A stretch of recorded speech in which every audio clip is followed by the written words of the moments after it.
Description du portail. À droite et à gauche de la porte d'entrée se dressent les statues nimbées des 12 apôtres, dont 8 sont accolés 2 par 2. Les noms des 12 apôtres donnés dans de nombreux documents est le suivant. De gauche à droite, Barthélemy,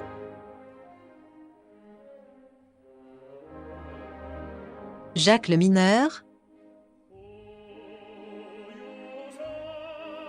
Simon, André,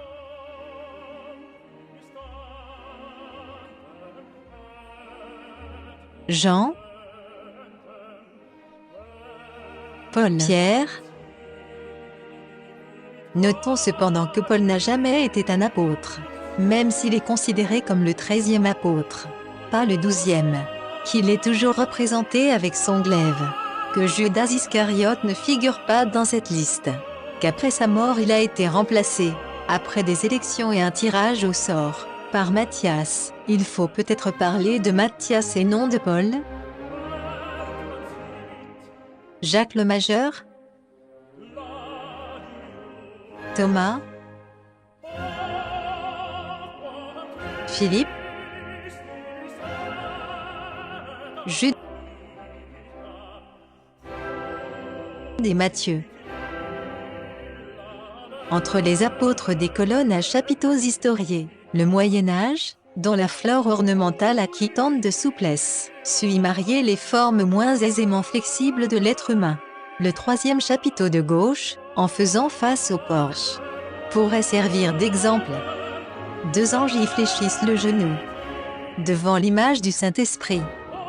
Pigeon au repos, trop massif pour mériter le nom de colombe, se détachant en relief sur une hostie, que l'un d'eux élève dans les airs. Comme pendant, sur le 3e chapiteau de droite. 2 autres de ses serviteurs ailés de la divinité s'inclinent devant le livre soutenu par l'un d'eux. Le bulletin paroissial de Morlas en donne cette très ingénieuse interprétation. Les statues des apôtres représentent le gouvernement de l'Église. Les chapiteaux des colonnettes rappellent sans doute son rôle et son ministère. On voit là, en effet, un aigle jouant de l'olifant, symbole de la prédication, des oiseaux mangeant des fruits, symbole de l'Eucharistie, des animaux entourés de liens, dont ils cherchent à se dégager, symbole manifeste du pécheur, que le sacrement de pénitence débarrasse de ses vices. Sur le meneau central sont enchaînés 2 misérables.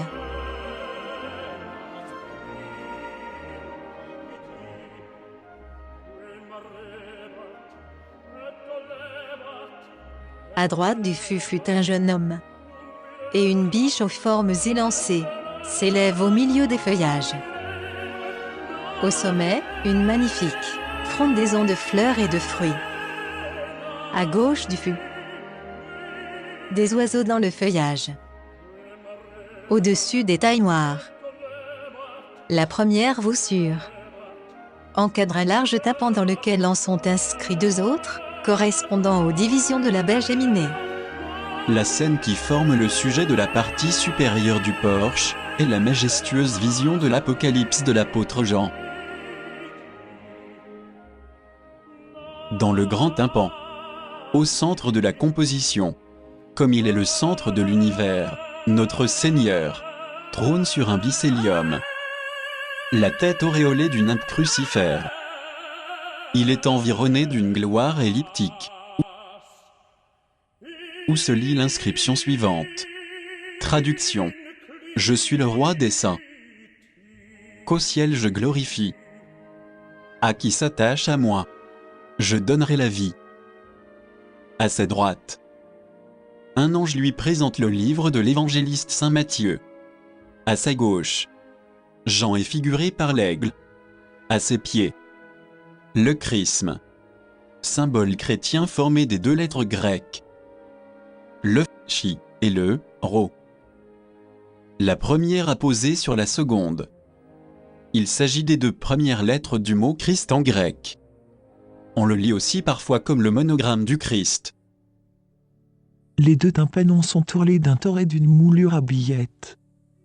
Celui de gauche renferme un bas-relief représentant le massacre des innocents. Le bourreau, pour les briser, jette avec violence au pied d'Hérode ses corps frêles et l'envoie, enroulé autour de sa tiare. Le serpent qui souffle à l'oreille dura l'idée du crime. Deux vers sont tracés, en une seule ligne circulaire sur le bandeau.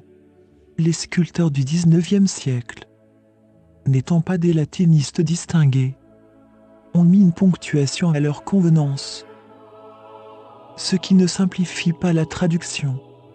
Il en existe donc plusieurs. Voici celle la plus couramment utilisée. Hérode, voulant faire périr le Christ notre Seigneur, mit à mort des enfants, aussitôt ressuscite par leur martyr. Celui de droite montre des vagues qui se sont figées en d'une lointaine. C'est l'océan de sable.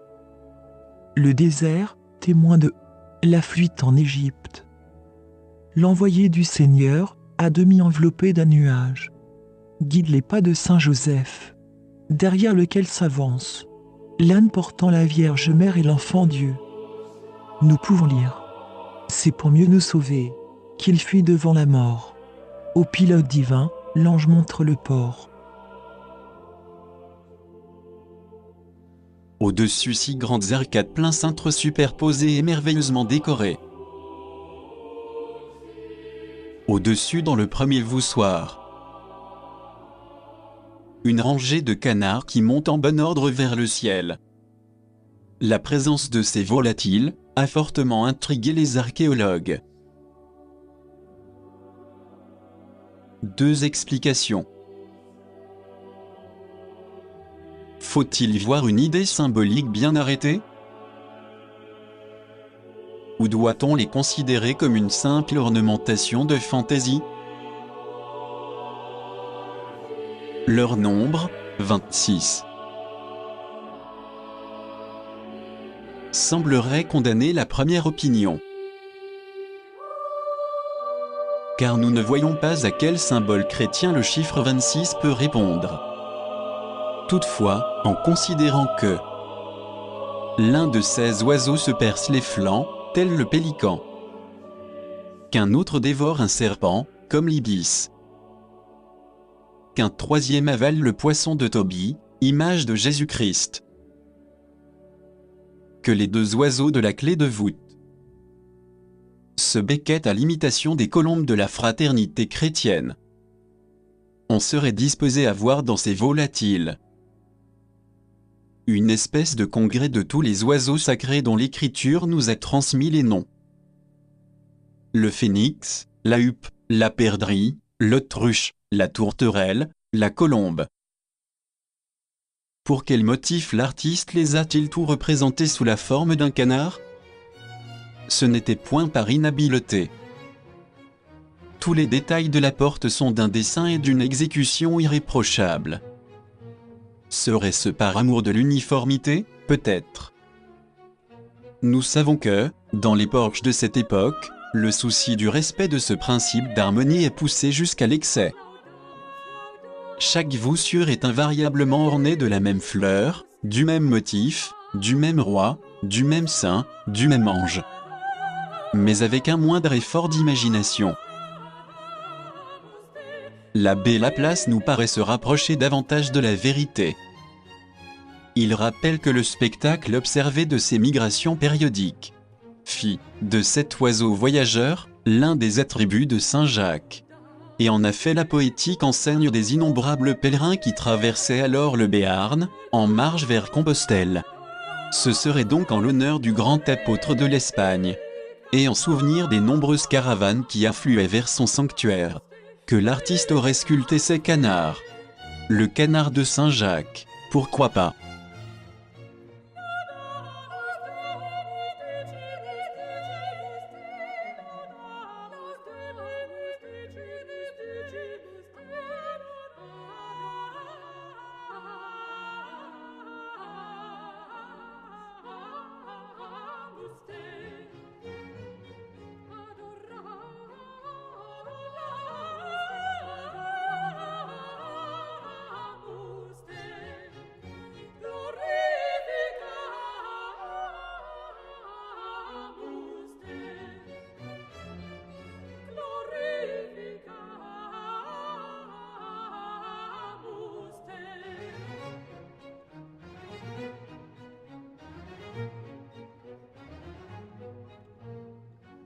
Voici les 24 vieillards. Ils sont assis, très majestueux dans leurs amples vêtements, tenant en main des harpes ou des vases de parfum. Leur tête couronnée s'incline, absorbés dans la contemplation de Dieu.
Sur le claveau central apparaît, dans un nimbe, Jésus-Christ sous la figure de l'agneau, portant la croix résurrectionnelle.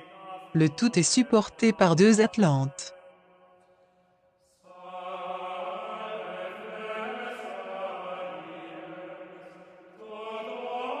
Enfin tout en haut dans le dernier voussoir. 32 âmes de justes ou d'anciens martyrs élargissent, en le complétant, le cercle de la cour céleste. De misérables tuniques leur ceinent les reins, laissant voir nus de pauvres membres, flagellés par toutes les souffrances. L'une de leurs mains est placée sur la poitrine, l'autre levée vers le ciel dans une attitude suppliante. Et des voiles de quelle profonde meurtrissure d'humilité leur valut la palme qui repose à côté d'eux.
Entre ces 3 rangées, il court de lenteur à cavités losangées et des rangs de perles.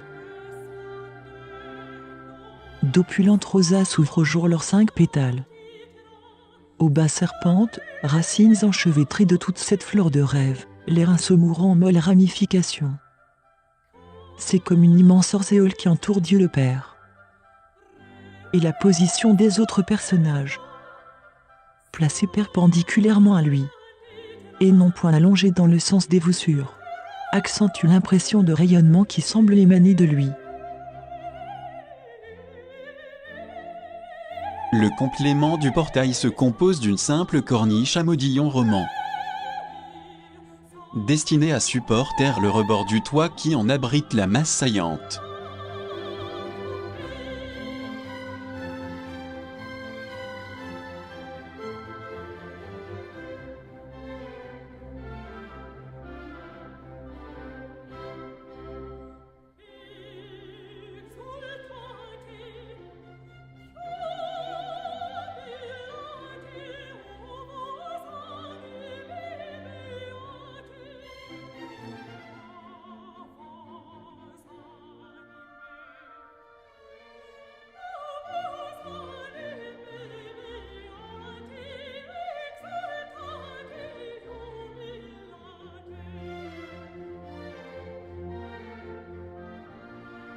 Le porche de notre église aurait-il été, ainsi que plusieurs l'affirment d'un air entendu, trop complètement restauré? Complètement certes, car seul. En effet, en comptant de la droite vers la gauche, les 6e, 7e, 9e, 10e, 11e et 12e canards et le 8e juste de droite, toutes noircies et mutilées, sont des sculptures récupérées dans l'ancien portail. Le Christ et les évangélistes est une reproduction. L'original est dans l'église chapelle de gauche. Et même si les pierres ont été réutilisées et les copies de qualité, les sculptures, elles, sont récentes. Les restaurateurs du XIXe siècle ne sont pas allés au bout de leur travail. Et le portail n'a pas retrouvé ses couleurs d'antan. Celui de Conques dans l'Aveyron, ou de Santa Maria de la Guardia en Espagne.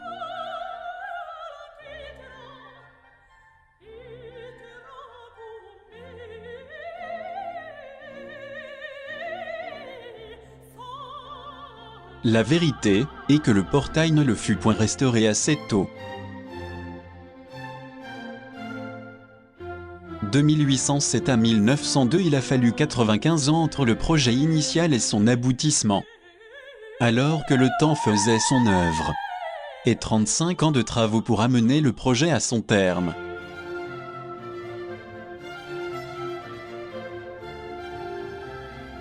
Une dernière curiosité de cette façade. Portez vos regards au sommet du clocher et découvrez les vaches du Béarn, ici en 3 exemplaires, qui vous souhaitent une bonne fin de visite.